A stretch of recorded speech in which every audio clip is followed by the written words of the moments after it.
faith, family, business, adventure. This is the Phoenix Podcast with Ken Sharpe.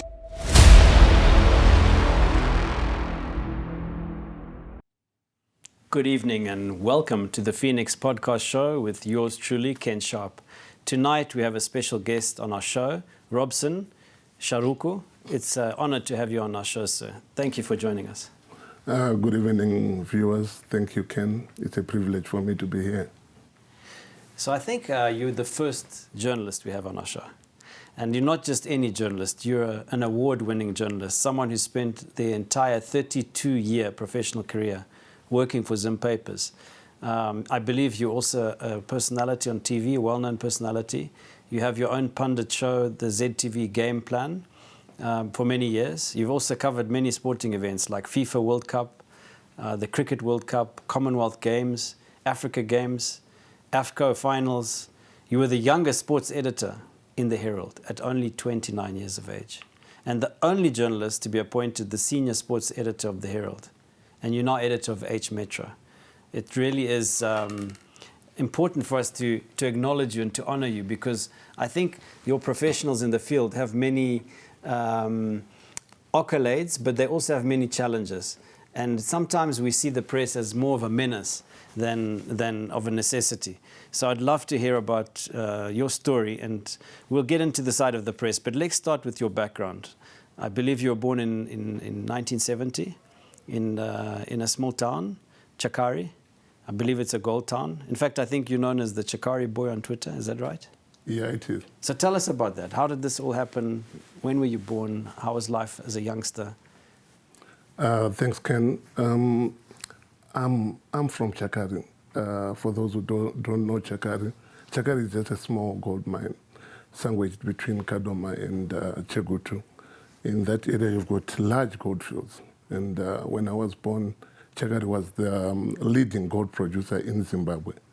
I think the mine then got a record as the deepest mine in southern Africa. I'm not so sure how many kilometers it went down, but... Kilometers. Yes. But it was a thriving little town. We had fun as kids. We used to be caddies. You know, we were surrounded by white farmers, rich white farmers, and they used to come to the Chakari Country Club. They play golf on Wednesdays and on Saturdays. And then as kids, we were asked to go and carry their bags, draw their bags. And it was quite an experience. I mean, it didn't always go very well, but I think I learned a lot. I thought probably the golfers were a bit racist, but they taught us a lot. And I didn't know that this was a platform that was being created for me to then learn a lot of the sporting side of my life. And boom, when I ended up at the Herald, all this came to help me in a big way. So let's go back to those days, being a black kid in the middle of a white community. How did you feel when you were treated unfairly, or when these kind of supreme racists would say something to you that would offend you? I mean, you're talking about the 70s and the early part of the 80s. I think as kids, we thought it was normal that, I'm sorry to say that the white guys were superior than us. And then because they were giving us some bit of money, which we could then take to school, buy whatever stuff, and brag to our schoolmates. I think we thought it was normal, but as you grow up, then you realize that it wasn't normal. But I think that was not the point. The point was the environment that we're growing up. Was it a good environment? Was it a bad one? I think it was a very good environment. And when I see the other kids of my age back then who are growing up in our high-density suburbs, the kind of life that they are leading compared to the kind of life that we're leading, I think is totally different. Ours was almost like paradise. That's why you find that my attachment with Chakari continues up to this day. I identify myself as the Chakari boy because I still have great memories of my growing up in Chakari. Our fathers, because they were gold miners, they didn't get much. But there was a provision by the mine authorities to ensure that there will always be something for us to be self-sufficient. I don't remember a day that we went without food on the table. when I was a kid. Water was there. You opened the tap, the water would flow. Everything, the beans were collected, the milk was delivered. Everything was very fine in Chakari. I miss those days. I really miss them. But it is what it is. Would you put it down, Robson, to the municipalities? I don't know, between Chigutu, is it, and Kadoma? Would they be providing the services that you needed, or was it the actual mining community? Was it the farm community? How did it become such a successful model? Because it was a very thriving mining community. The mine is called Downey Mine. Chakari is the town. But everything, all the life in Chakari is centered around the gold mining operations. And the gold mining operations back then, I think they were regulated. You knew that there wouldn't be anybody who would come to try and sell gold. It would all come through the regularized mining channels. And it was a nice childhood, and there was a lot of emphasis on kids going to school. Education was very, very key. If you had kids and you were a worker at that mine, and those kids were not going to school, you'll be fired. So you grew up knowing that the kids, when you have kids, they go to school. And the educational standards that we got, I went to the local mining primary school, the local mine secondary school, and then the mine would say the best 5 students at O level will sponsor them. Full board, they go to A levels on our sponsorship. And I happened to be one of the top 5, and I ended up with a Baptist mission school. So it was quite amazing, and I wish the same things could be done right now for all the bright kids that are coming out of Chagari. Probably they will go far, far more than what I've done. So what changed? Downey Mine itself, the ownership of the mine, the management team, obviously they must have made a commitment to the program, the CSR program that you've talked about. What changed between the 70s and now? You know, Ken, mining is called a robber industry. What it means is that it has got a shelf life. It has got a lifespan. When that lifespan elapses, when it's no longer producing the minerals that are consistent, that can help pay the costs, and then declare a profit, then it becomes difficult. The mine closes. So right now what's left at Downey Mine is just the care and maintenance. The mineral that is being extracted there, compared to the mineral that was being extracted in the 70s and 80s, cannot tally anymore. Now the mineral can no longer support the same CSO initiative that were being done when we were growing up. So that's the difference. So in other words, whilst they were making money and literally the sun was shining, they could afford to give back to the community. Yes. Now that it's no longer economically viable, the mine is mined out, there's no resources and funding to provide for the community. Yeah. We had our local hospital. You know, it was an order that after about 6 months, we the kids had to go to the local hospital. We had to be checked. The regular health check. A doctor would come, some doctors would come from the town in Kadoma, from Chekutu, then they do the regular checkups. And our old men, the guys who worked in the mines, they will also go through those regular health checks. I think that was a very wise investment into our health, into our education, everything. I think that shaped who I am today. So if you were to look back at the past and say to yourself, if it could be done differently and made more sustainable, and projecting it into the future, how would you say it should be done differently, both between private sector and government in the case of Chakari, to make sure that when the mine closes, things don't become like it is now? That's the point, because I think there has to be an understanding that the mine will run its course. But when it runs its course, what do we do in terms of the infrastructure that is there, in terms of the local economy that has been created? Because right now, if you go to Chakari, you find beautiful houses. They are still there. Nice suburbs and so forth. But you can tell that there is something that is not what it is, because it's the money that used to be to maintain those houses and so forth is no longer there anymore. So I think it's something that our leaders, our political leaders and so forth should look into, come with a plan that okay, we have got this settlement, it's thriving. Even those mines that are thriving right now, you're looking at Ngezi, Platinum, you're looking at Mimosa in Shishavane. I think we have been reading stories about the slump in the platinum prices and the effect that they have on those operations. I think we need to be proactive to then look at the possibility that tomorrow all this economic activity that is being driven by the mine might not be there. So what is plan B? We need then to prepare for that. And because we've got that infrastructure, we've got everything, we then don't have to go into problems. So again, projecting into the future, if you look at the current mines in Zimbabwe, we've recently had huge lithium finds. In fact, I hear this year 7 will become operational, 7 mines, producing more than $1 billion of minerals a year. You look at gold, we produce several billion. Platinum, another several billion. So we could argue mining industry has the potential between $5 and $10 billion a year of production. But what are we doing as a society? What is government doing to make sure that the programs that need to be there, the social programs, once the mine closes and once the minerals have been extracted and the investors have taken out from the country what they wanted, what is left behind for the country? How do we prevent it from just being another sad story? Yeah, I think if we have got a blessing, Ken, when I say we, I'm talking about Zimbabwe, it's the thing that we've been given a lot of these minerals and we've got them in abundance. You go everywhere, there is a mineral. There is this gold, there is lithium, there is everything. I think we should then embrace that blessing.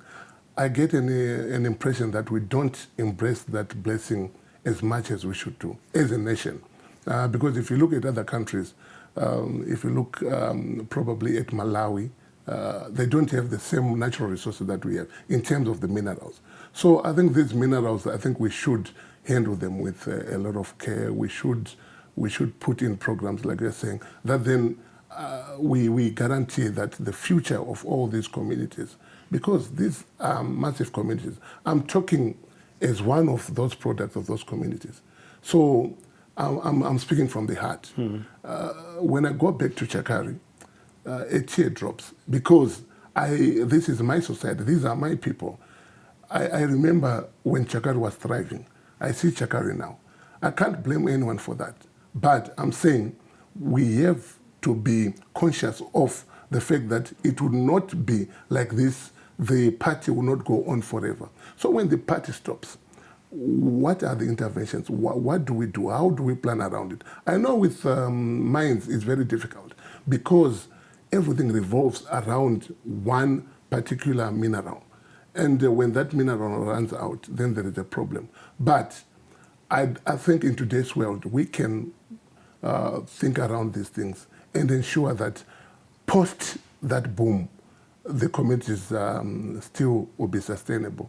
I think all over the world, there are examples of communities that thrived because of a particular success story generated by a single mineral and so forth. But they found a way to continue living at some standards in terms of their life standards beyond the boom. I think absolutely. Yeah, I agree with you. This is what we should be putting our heads together and plan. They say we should always plan for a rainy day. You know, it's okay going to the beach when it's sunny and so forth. That's fine. But we should know that we will never be at the beach all the time. It's what we do when we are not at the beach that is important, and this is what we should invest in. Because when you look at the mines, the good thing about mines is you've got virtually everything. You've got the road network, you've got the hospital, the clinics, you've got the schools. The mines they're pretty settled. Everything is okay. But you go to Mangura right now. I mean, when I was growing up, Mangura was a thriving copper mine. They had a very competitive football team. It was actually winning trophies in the Premier League. But you go there because there were issues with copper. The copper ran out. It's almost like a ghost town. Yeah. No, I appreciate those comments, Rob. So we're going to take a short commercial break, but we'll be back soon. Thank you.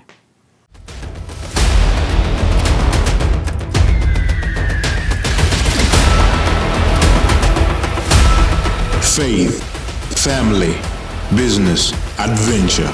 This is the Phoenix Podcast with Ken Sharpe.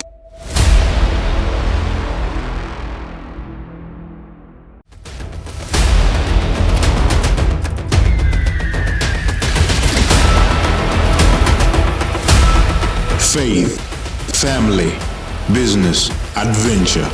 This is the Phoenix Podcast with Ken Sharpe.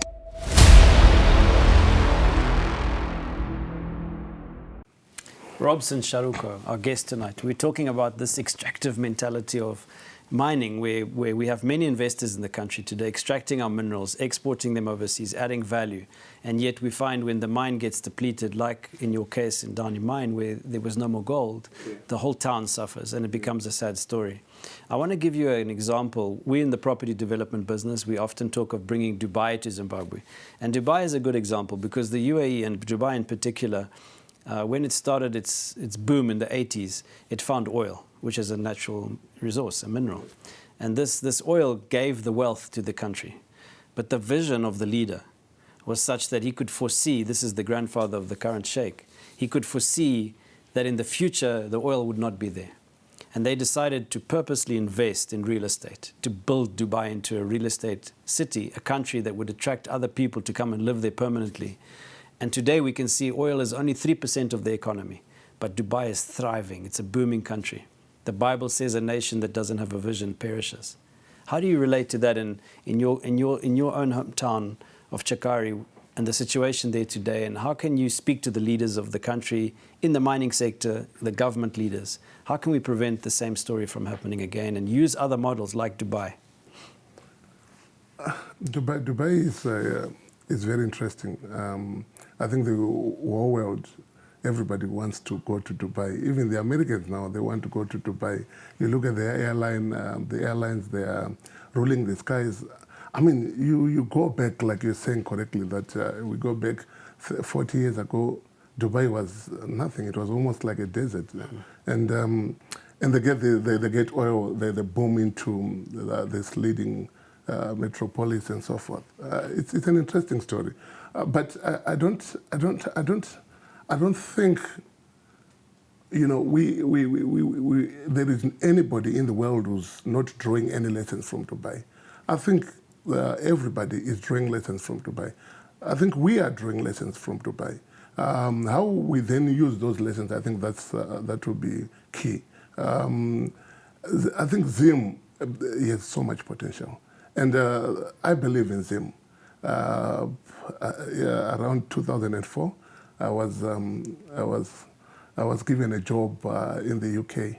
I went there for 4 months, 5 months. Then I couldn't live there, and I came back home. I said, no, I'm going home, and because I believe in Zim. I'm like you. I'm a believer in this country, and I believe that Zim will boom. Zim will succeed because nothing can stop a country that has the resources that we have from succeeding. Obviously, there are issues that then hold us back. Like right now, there are issues to do with the Americans and so forth, the European Union, who, for one reason or another, then put spikes along the way for Zim. Then that makes it very difficult for Zim to really thrive the way that it should be. But trust me, Zim will thrive. And people will be talking about us the way that we're talking about Dubai this evening. You know, I'm one of those people that really believe our greatest resource in this country, our greatest asset is not the minerals in the ground. It's not the fertile soils that we have. It's the people. It's the people. Yeah. There you go. So I think if we look at the resource that we really have, the people, we as leaders, we as influencers, and government needs to focus on its largest asset, which is the people. And when the mind gets onto that focus, that the point we have in the country is the people themselves, that we need to invest into the people, then places perhaps like Chakari, if the resources had been directed into the people, yes, we need facilities, we need hospitals, we need roads, we need water, we need amenities, and those were good things the mine did. But perhaps if the programs were more around the people, invest into the people can take care of the rest themselves. Yeah, but Ken, I think the authorities who were running Chakari back then, I think when they look back, they will say they invested in the people. I think they will use a lot of example. And probably I'm one of those examples. And they'll say, look at this guy, we picked him. He was living in a mine house at this address was what? M482, that was my father's house. That was the name, the address? M482, yeah, the M4s. It meant there were 4 rooms. Okay. So the 4 is for the 4 rooms. The M is for the married. Okay. Because the single quarters are for those who are not married. The married, then you get the M. Because my father was married, so he got the 4-roomed house. But, you know, Kane, imagine, when we were growing up, we didn't have our personal toilets. Like you've got a home, then this is your toilet for your family. When we were growing up, there was we used to have these public toilets. They were huge. So when everybody goes there, and when you want to go and have a shower, you get to the entrance. You don't know whether your father is in there or your father's friend is in there. So you've got respect in the mining communities about our elders. So you shout from the entrance that my name is Kane. My father is Mr. Sharpe. Is there anybody who's there, an elder, so that I may take some time, then I come back. So then the elders will say, yeah, we are taking a shower here. You can come back, son. So you know that arrangement. So I'm saying the mind invested in us. I think the guy who's running Liquid right now, Batsirai is from Shakari. The Minister of Education right now. Are you serious? He worked in Chakari. So there was a lot of investment in us as human beings.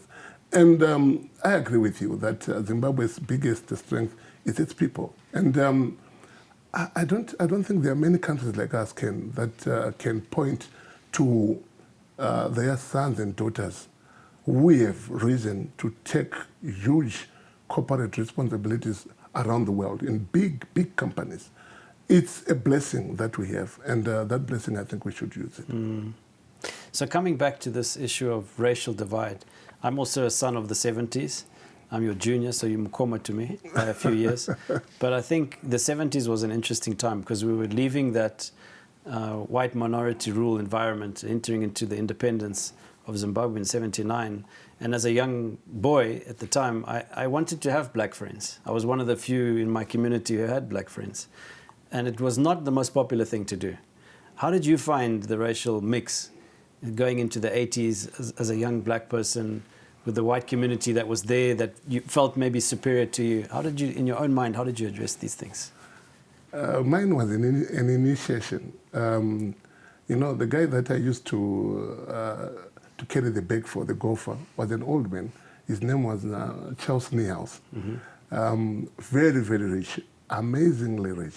So he had a son. His son was called Arnold Niehaus.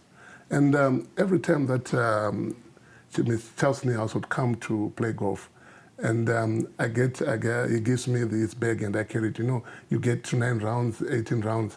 He has got his son there because he wanted his son to learn golf. So what naturally me and Arnold, we became quite close. Friends? Yeah. And a similar age or?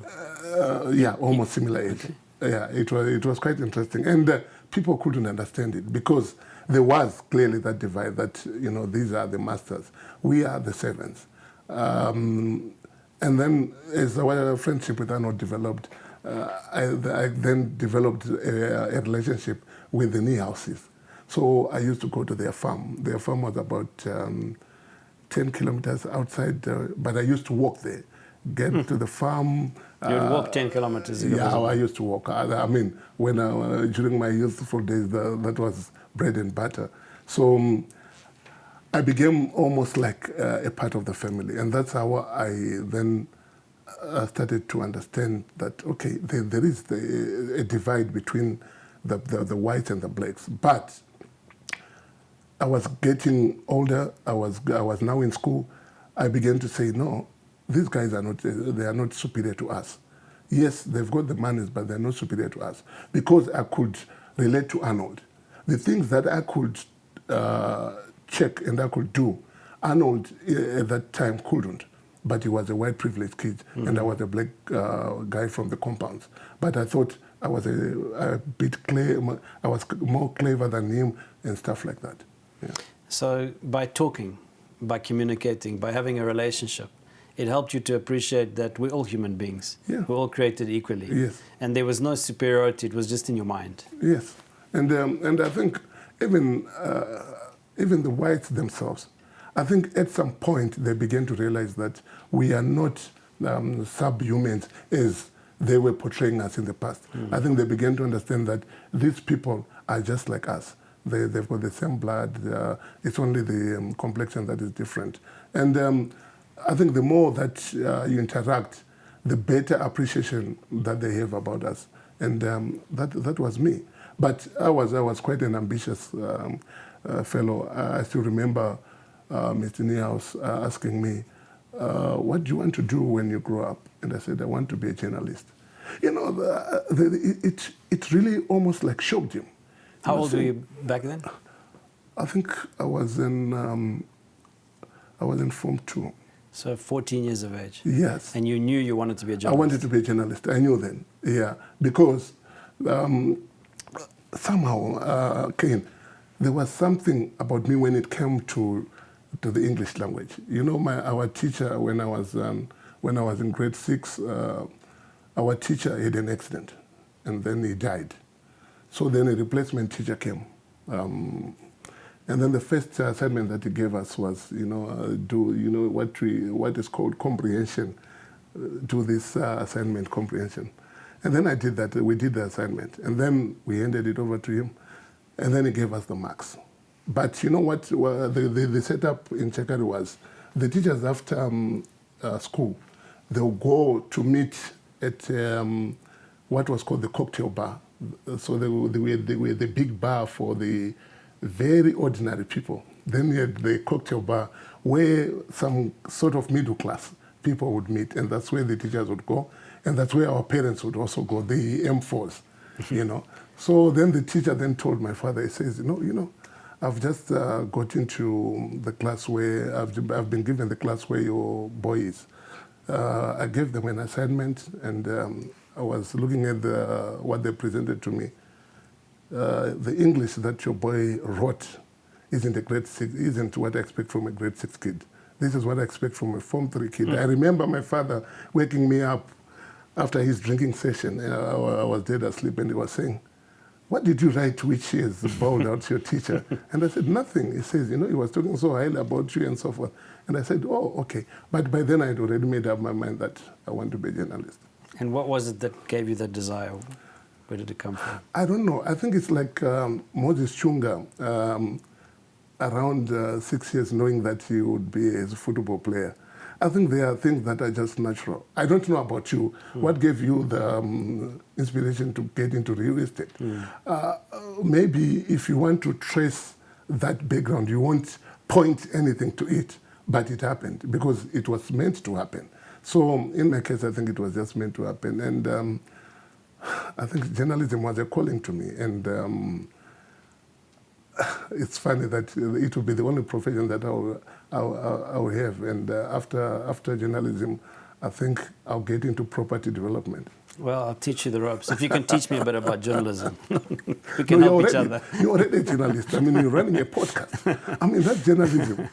I mean, journalism has changed now. Back in the day, I think they were teaching us at the journalism school that, you write an intro, then you need to identify the 5 W's and H, whatever, the where, how, and so forth.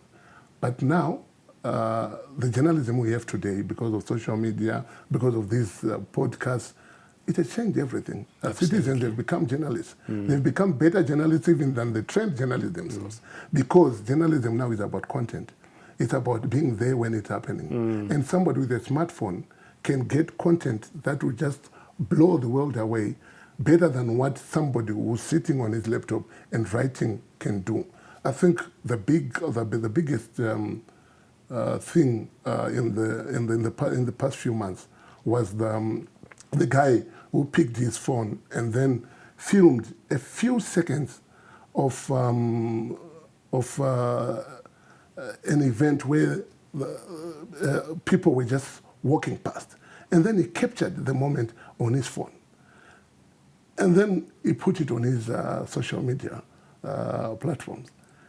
And then, the whole of America started going wild. And the whole world started going wild. And this guy isn't even a journalist. So I'm saying journalism has changed.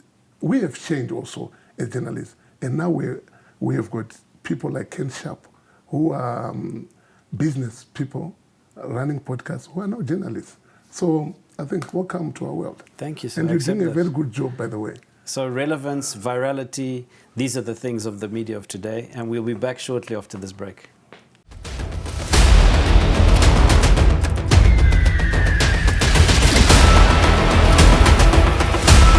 Faith, family, business, adventure. This is the Phoenix Podcast with Ken Sharpe.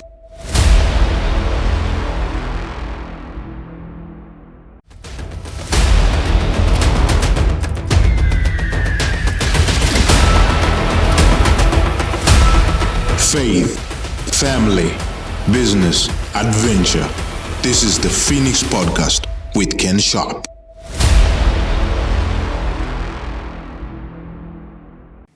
Welcome back to the final segment with Robson. And we're talking about journalism in the 21st century. And I agree with you, Robson, that any citizen can become a media guru, an expert. If his post goes viral, he can get millions of views, tens of millions, sometimes hundreds of millions. And today's world is changing again because we know AI is just about to enter the world of journalism. But before I come on to this topic of the media, I'd like to finish off the previous one about the racial divide. I want your opinion. If I look at Zimbabwe, I would say there's harmony. I mean, here I'm a white guy born in the 70s in Rhodesia. Here I'm sitting with my black brother who was born in the same period. Our opportunities and rights were very different back then to what they are today. But I can say today, I feel free. I feel as Zimbabwean as any other Zimbabwean. And I'm sure you'd agree with me the same. But what is it in Zimbabwe that allows us to have racial harmony, where we're not looking at the past, we're not held up, especially the younger generation today? If you talk to anyone who's under 25, it's 60, arguably 70% of our population is under 30.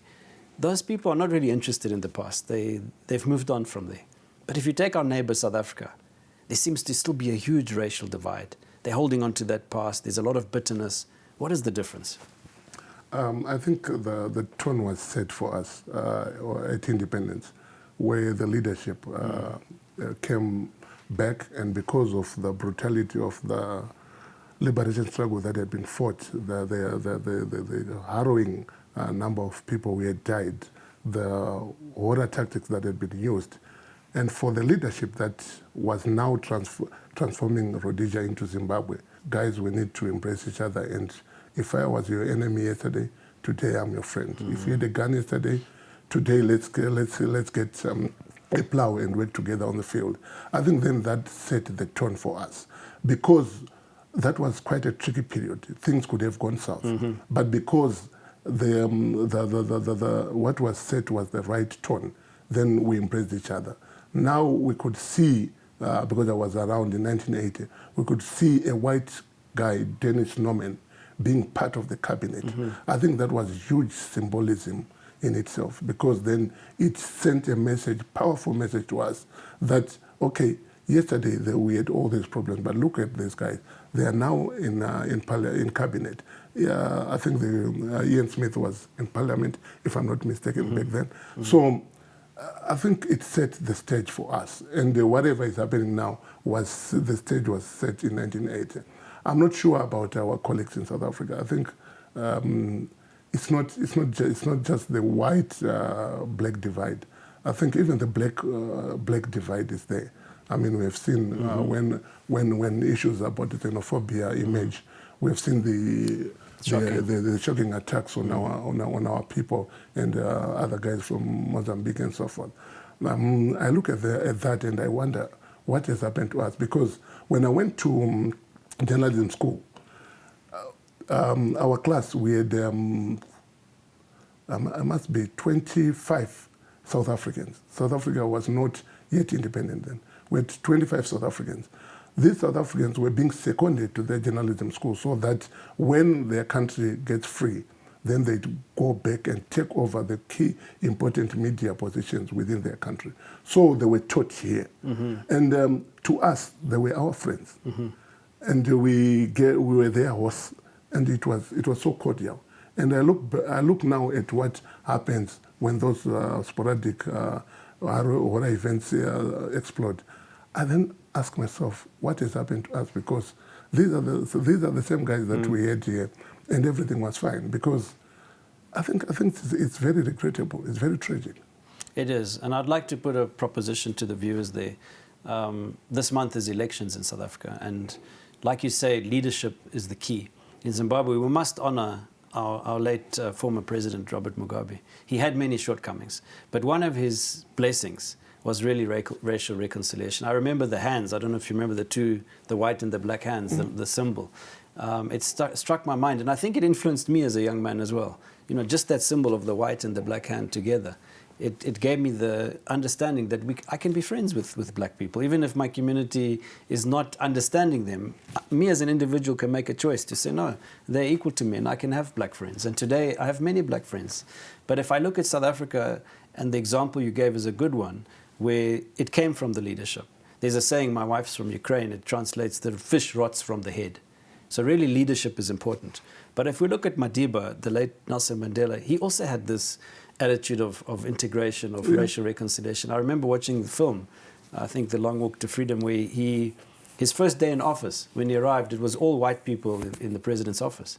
And they were packing their things to leave. And he said, but why are you packing? They said, well, you probably want to bring in your own people. He said, no, you've been doing the job before, you know how to do it, carry on doing it. And that really shocked them. So I think he did have the leadership qualities to have that harmony and peace. And probably if you look at the first 10 years of South African independence, there was a lot less crime, a lot less violence, a lot less of this xenophobic attitude of people. And I think it's the new leaders that are coming into South Africa that need to be aware, really aware of what's happening socially. And I'm hopeful that in this election, the people will elect people that can really lead them into the next 5 years.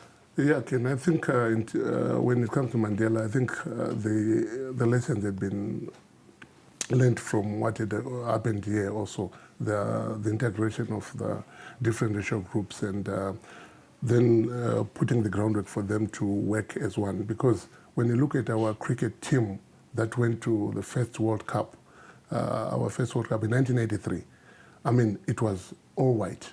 Duncan Fraser was the captain. They did very well, but it was embraced by the entire country as representative of our nation, being an all-white cricket team. And then you come to Mandela. Mandela did one thing that was also big. He embraced the Springboks. The Springboks, during apartheid, were seen as an extension, as an arm of the apartheid leaders. It was seen as the sporting part of the leadership. So now for Mandela to then go there and embrace the Springboks ahead of the 1995 World Cup, and then make the whole South African black community rally behind the Springboks, and then they win the World Cup. I think that helped a lot. Yeah. No, and moving from one hot seat, I'm going to put you in another hot seat now. Coming back to the issue of journalism and media and press. So I've been attacked a lot. I'm a victim of being blasted in the press. But that comes with your profile. I think when you are in a profile like you are a man like Ken Sharpe, and you expect all the time that what is written about you is positive, there is something wrong about that. I think you should accept that it's your profile, it's your success that then drives all that, the negative, the positive, and so forth. You embrace it. I would actually tell you that what you believe to be a negative story, read it in depth. You will pick some positives there. Of course, you wouldn't want the people to read it, but you read it. You pick some positives. You cannot change the world. There will always be another side of the coin, and journalism is also just like that. But what journalists cannot do, they cannot make you a bad person when you are not. They cannot paint you with with a brush that says Ken Sharpe is a loser when you are a winner. So let your winnings tell the story. Nice. And right now your winnings have been telling the story better than anything else. So journalists who write, read it, move on. If they write the positive, read it and move on. But what is key, continue to be guided by what you believe is right. And so far, I think you're doing well. So Richard Branson says any news is good PR, and we know, like you said, it comes with the territory. The saying, the tall trees have the biggest wind blowing on them. Of course. Of course that comes. But I think there's a responsibility that we have to acknowledge, that good journalism is to get both sides of the story.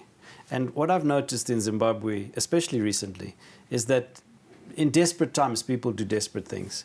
And corruption has become a big problem in Zimbabwe, and the media is no exception to it. Yeah. So someone will ask for $100 to put a story in the paper, and they don't really care if it's a good story or bad story.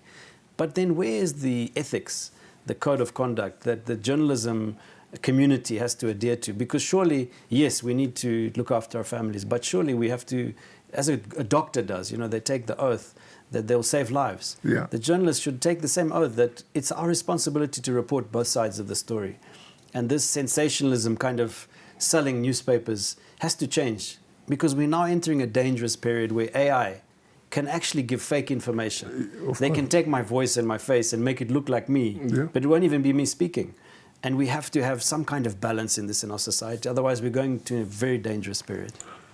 Yeah, I appreciate your concerns, Ken. But you should also understand that, probably the biggest challenge that journalism faces is not their proper journalists themselves. I think proper journalists, when you look at them, they are trained. They know that I need to balance the story. They know that they are supposed to be, whatever they are putting across, it's supposed to be seen as very balanced. And not only balanced, it is to be seen to be fair. So it's not about just being truthful. The story should not be just because it's true, then we run it. It has to be fair. It has to be fair on the person too that you're writing about. So the problem that we have is we have now had a proliferation of all these ghost journalists, and these have taken advantage of the opportunities that have been provided by the media landscape now, where anybody can be a journalist. So somebody will then call you or text you to say, Ken, I've got this damaging story about you. Which newspaper organization are you from? I run an online freelance, whatever. And Ken, if you don't pay me, I'm gonna run this. This guy is not accountable to anybody. You cannot complain to anybody. But look, if you are a Zimbabwe's guy, if a Zimbabwe's guy come and does that to you, you've got a chain of command. You can pick up the phone and you can call the Zimbabwe CEO. You can complain to Deketeke and say, Deketeke, I don't think what your guys are doing is the right thing. They are trying to extort from me. And then I think the disciplinary channels can then come in. It's just like it's almost like a Wild West scenario now, journalism in Zim. Because you've got all these websites, they just sprouting. I think they've got more than 100 websites. And they are looking for content. And many of those websites, they're just looking for content that then pushes into your corner to try and say, okay, guys, I cannot stand this publicity. What can I do? So where do you think the solution is? I don't know. Because, how do you stop it? I mean, I'm the editor of H Metro. Our biggest cry right now is that, we invest in our content. I'll give you an example. Yesterday, our journalist woke up at 3 a.m. To go to a farm where there were disturbances. Then capture the pictures, capture the disturbances, everything.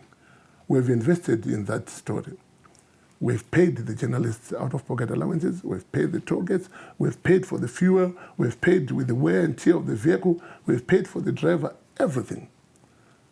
And we run the story. The moment that the story is online, everybody feasts on that story.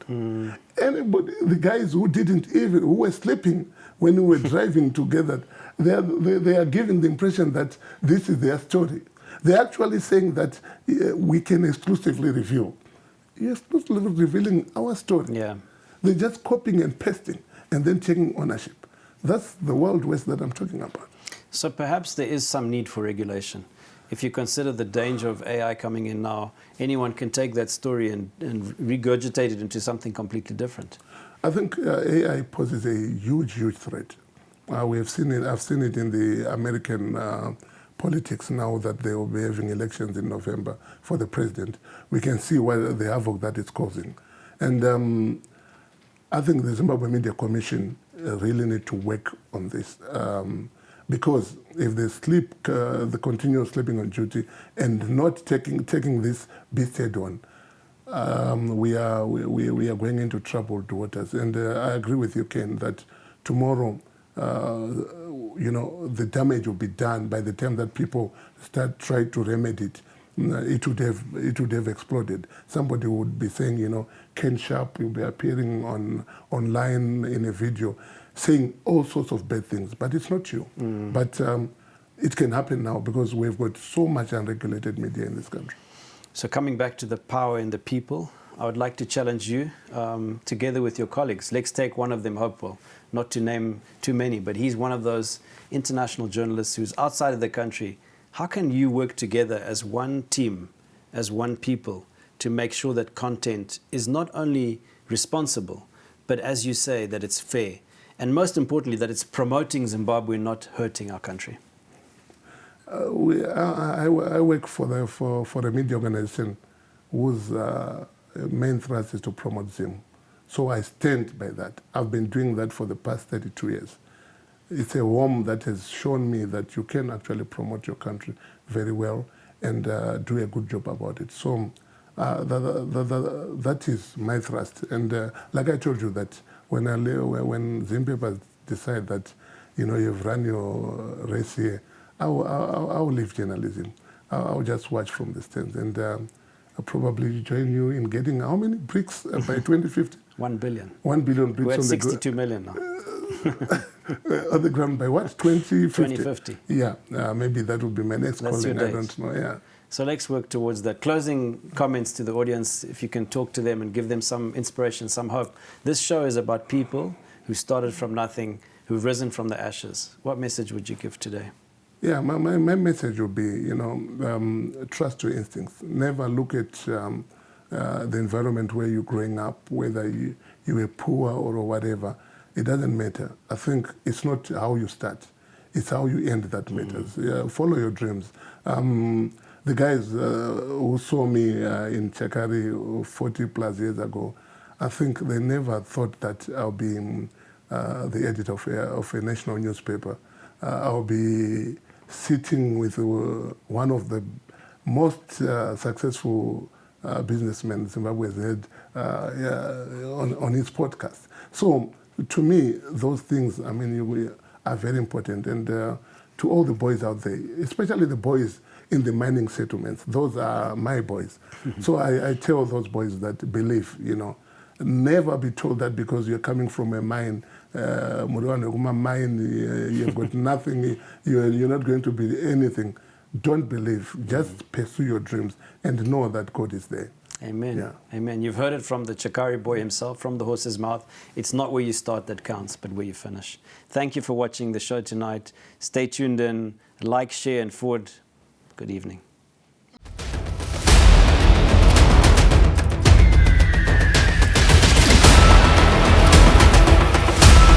Faith, family, business, adventure.